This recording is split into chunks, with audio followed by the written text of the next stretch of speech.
Hello. Welcome to Record Time. Record Time is a weekly experience where we explore simple and mysterious questions through the lens of the Akashic Records. My name is Mina, and I'm happy to be here. I realized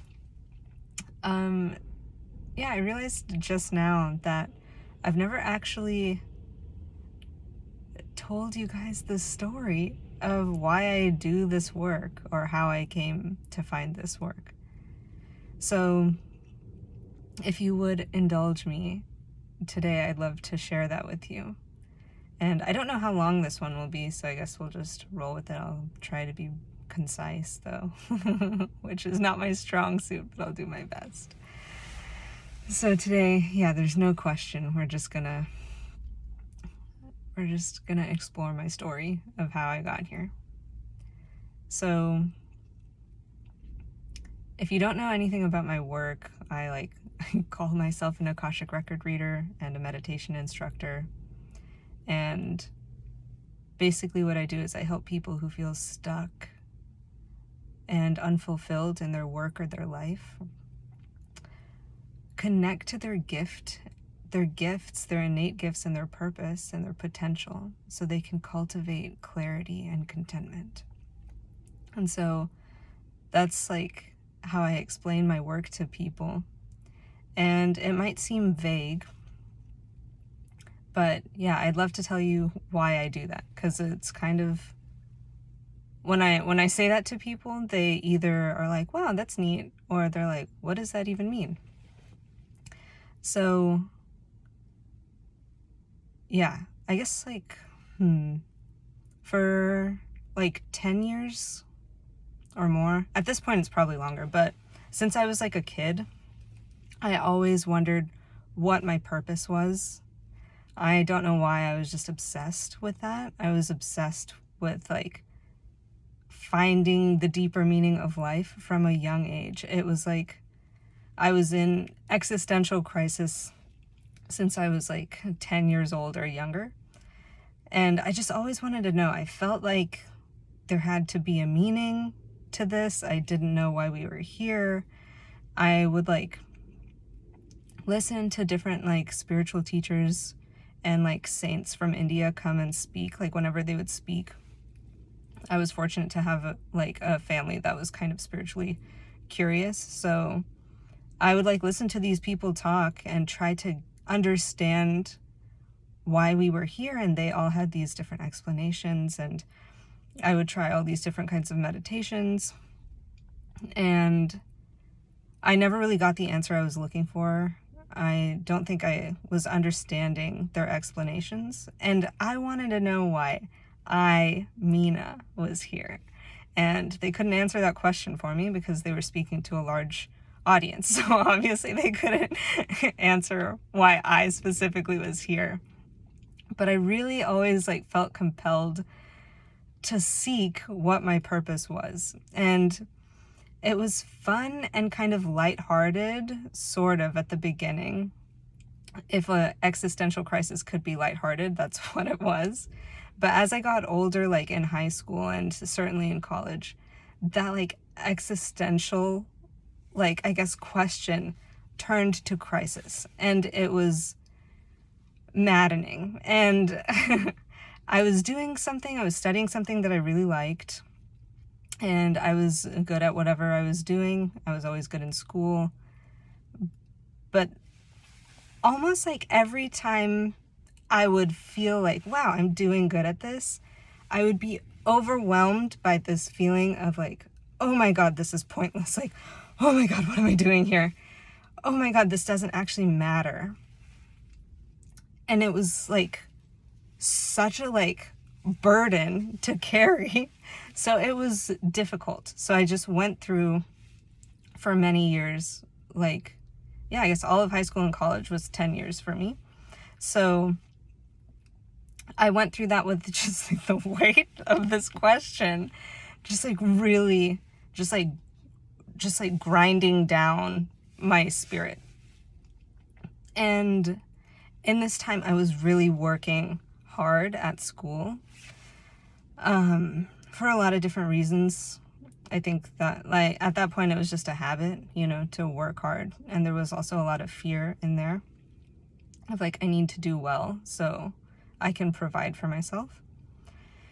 And so I was working super hard, and I didn't know at that time, now there's a word for it. I'm sure the word existed at that time, but I didn't really know it. And I was like totally in denial, but I was experiencing what they call burnout. And I just didn't know, so I just kept going. But it got to a point where like this existential nonsense like was there every day. And I call it nonsense because it was just, I was so exasperated. I was just like, man, I wish I could just like go about my day and not think about this. But it was just constantly on my mind, like, why am I here? What am I doing? Why am I here? What am I doing? It was crazy. Because I was just like, this can't be it. This can't be it. Because I was so unhappy because I was overworking myself so much. I was so burnt out. And I was like, there has to be more to life than this. This truly can't be it. It was, yeah. So my head was like freaking spinning out. It was crazy. But yeah, I was like so deeply burnt out and I could not stop. And maybe you've seen people go through this, or maybe you've gone through this too, where it's like, you know that you can't go on this way. It is not sustainable. It's not healthy. And yet it's hard to stop. And that's where I was at. It was like an addiction at that point to work. And so it was getting to the point where I was so sleep deprived.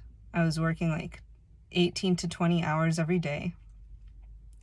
And that's like, I wish that was an exaggeration, but that is truly what it was. And I had all these like insane symptoms of like stress. Okay. And I like my skin, I was like developing like rashes and like eczema. My hair was falling out. I was just exhausted. I couldn't stay awake. I was so angry all the time.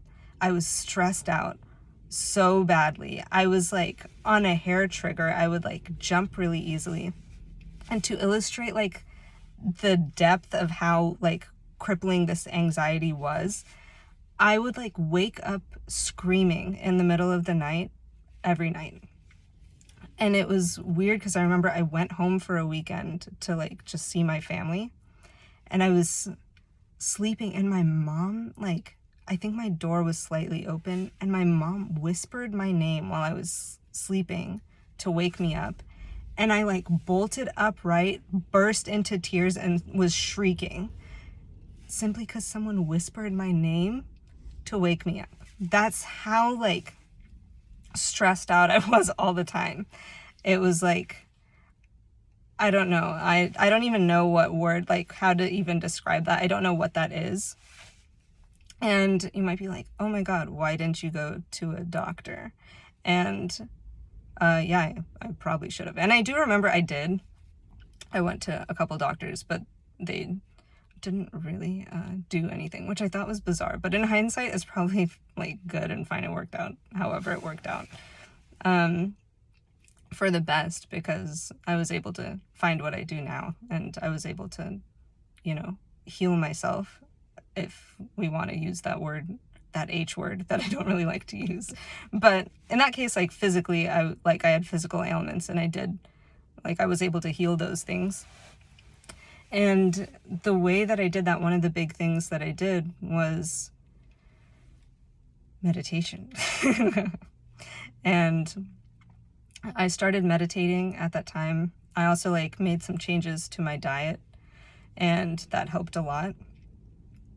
But the biggest things that helped me, like, of course the diet did help, but it was like finding like some space. It was about creating some space in my mind so I could calm down.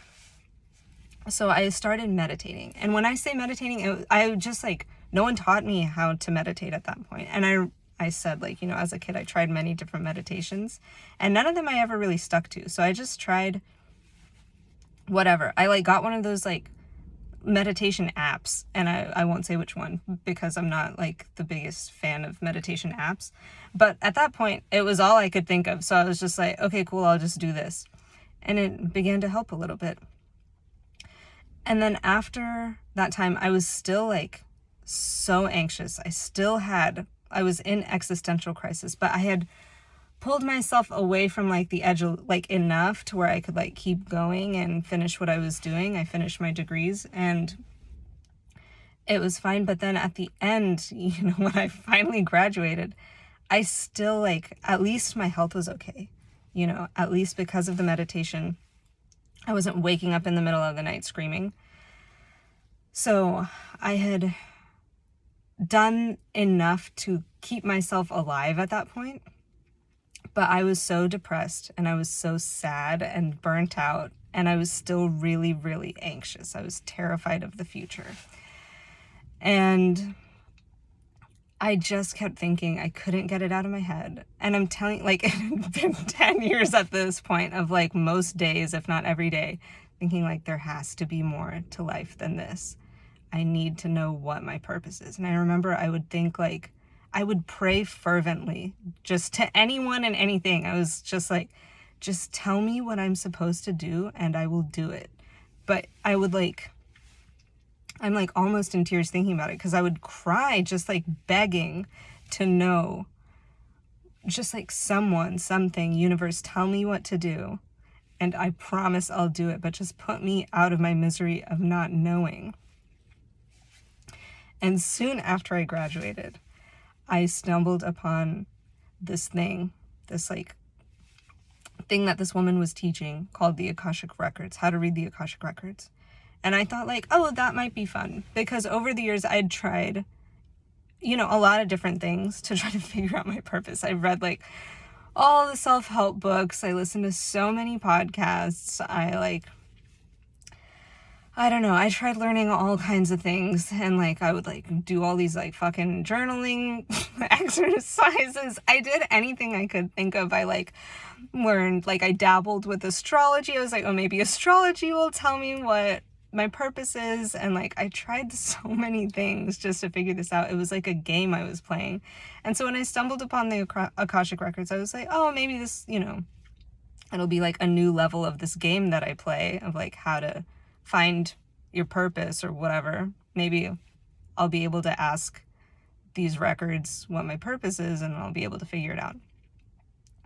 And so over time, it took me time, and it did not come super easily to me, but over time I like learned how to read the Akashic Records, and I would just ask them like, what is my purpose?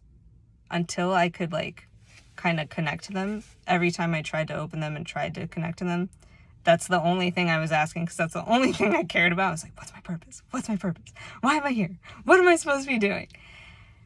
And like finally, over time, like it kind of came together. And like what was interesting was like I would ask the records different versions of this question, and I would get like kind of different answers, and they like showed me what my gifts were. And I realized I was like, okay, that's cool. Like they were telling me things I was good at that I didn't really know, and I was like, oh, that's interesting. But how am I going to use that like to get a job? And I remember I was using the Akashic Records basically like a job search engine, like Monster or Indeed or whatever. I was like, okay, Akashic Records, like, what about this job? Like, what if I applied to this job? I never thought I would end up doing this. What I'm doing now, it never crossed my mind. And one time, like, early in my, like, journey with the records, I accidentally said the word Akashic. I said, what are the possibilities of my Akashic career? But I meant to say artistic. And so I accidentally said Akashic, and it was like I finally, after 10 years, understood and experienced the kind of epiphany and like deep, soothing relief of understanding what my purpose was. And it took so long. And I like almost died. I was at like the threshold of death, basically, because I was just not living in alignment. I was so far down this path of like killing myself doing this work that just I wasn't doing it. I was not living in alignment with what I needed to be doing. I was not in alignment with my gifts, and I was abusing my body and working way too hard. I was pushing myself way past my limits. And so in that moment, through the Akashic Records, I was able to finally connect with and understand my purpose on a deep level. And that was really a game changer for me. So it didn't just magically fix my life in a second, although that was like truly like a profound experience for me. And that moment was life-changing, but it also took effort over time to cultivate a new path for myself.